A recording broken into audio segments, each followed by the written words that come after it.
The newly elected US President Donald Trump has frequently spoken about his intention to quickly end the war in Ukraine, but the specifics of his plan remain unclear.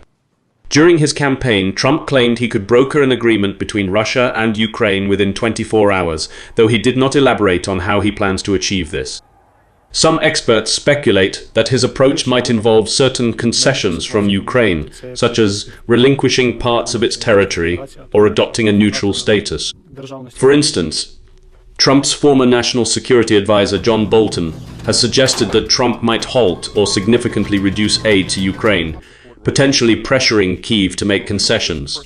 One of the main challenges in the White House's efforts to prepare peace plans for Ukraine lies in how Ukrainians would perceive any concessions. Public opinion in Ukraine on territorial compromises with Russia for the sake of peace has shown some shifts. According to a survey by the Kyiv International Institute of Sociology, KIIS, conducted in May 2024, 32% of Ukrainians are open to considering territorial concessions for a quicker peace, which is a significant increase from 10% a year earlier. However, the majority, 55%, remain strongly opposed to any territorial concessions. Ukrainian President Volodymyr Zelensky has repeatedly stated that Ukraine will not agree to territorial concessions. In October 2024, he emphasized that his victory plan does not include territorial compromises or freezing the conflict. Therefore, despite a slight increase in citizens willing to accept territorial compromises for peace, the majority of Ukrainians and the country's leadership remain firmly against such concessions. This will be a key factor to consider in developing peace initiatives for Ukraine.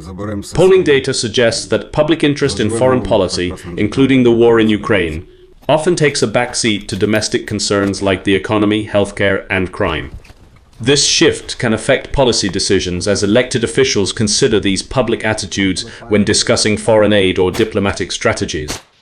We spoke with an American political analyst about how the American public is responding to these ideas and generally whether Americans are invested in this issue at all. Moreover, Mr. Smart has just returned from Ukraine. I know that you were on the front line in Ukraine, if I'm not mistaken. I went to Kursk.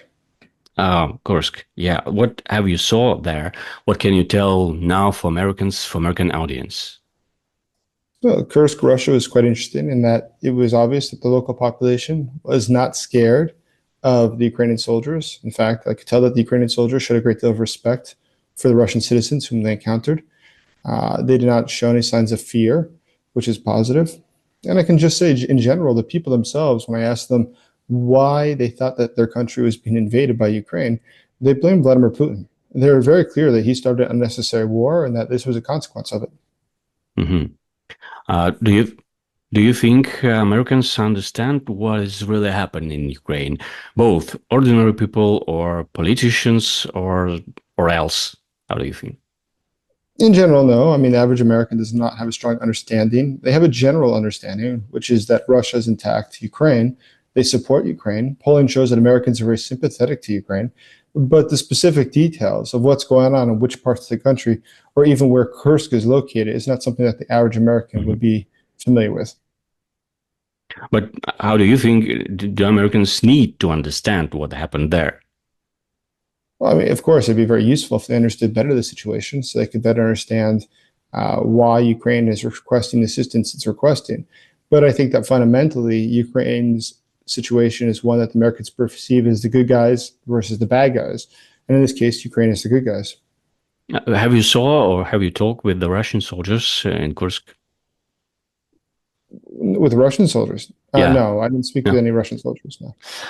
Then have you saw some war crimes or how the soldiers, what soldiers do, how they communicate with the local citizens and so on? First of all, have you saw the war crimes or something like that?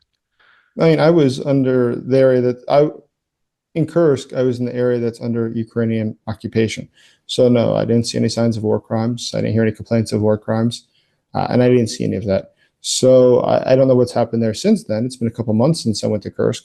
But as far as I've heard and read in the reports, Ukraine has avoided doing anything that would violate international law. So in general, what have you saw in Kursk, maybe in Ukraine, what maybe you know something about that? the situation on the front line. Who now wins? Who now have more points than an opponent? Well, Russia is doing badly. I mean, I think, frankly, if you look at what it's costing them for every meter of land they take, it's costing them multiple lives per meter taken. So Russia's problem is that it can take, in the short period, some territory. It equates in last year about being 0.09% of Ukrainian territory was taken by Russia, 0.09%. It's a very bad turnout when you consider it costs several 100,000 lives. Russia simply doesn't have the capacity, even if it called up hundreds of thousands of more soldiers, of being able to advance and take any large cities, for instance. It's only been able to take small villages and towns. So I think that overall, as long as Ukraine is armed, it can keep the Russian invaders at a distance and prevent them from taking any major cities. Ex-commander of the NATO forces in Europe, Admiral Stavridis, told that the end will be something looks like Korean scenario. Have you seen potential of this scenario in Ukraine? And of course, there is always that potential. I mean, a frozen conflict that then becomes a guaranteed conflict end, that is, that one side's being guaranteed by the United States and by Europe, the other side is guaranteed by benefits it's receiving, such as removing sanctions, will allow it to continue existing. And there is a coexistence that's tense but is doable. That's potential. I don't know if that's probable, but it is always possible.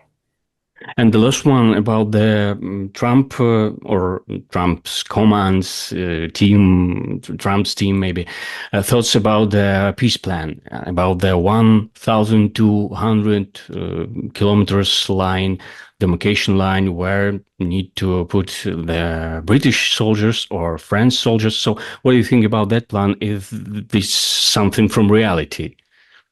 I don't think it connects to reality whatsoever. I see no evidence that Trump's position has changed, that the US and Europe should not be directly involved in the war.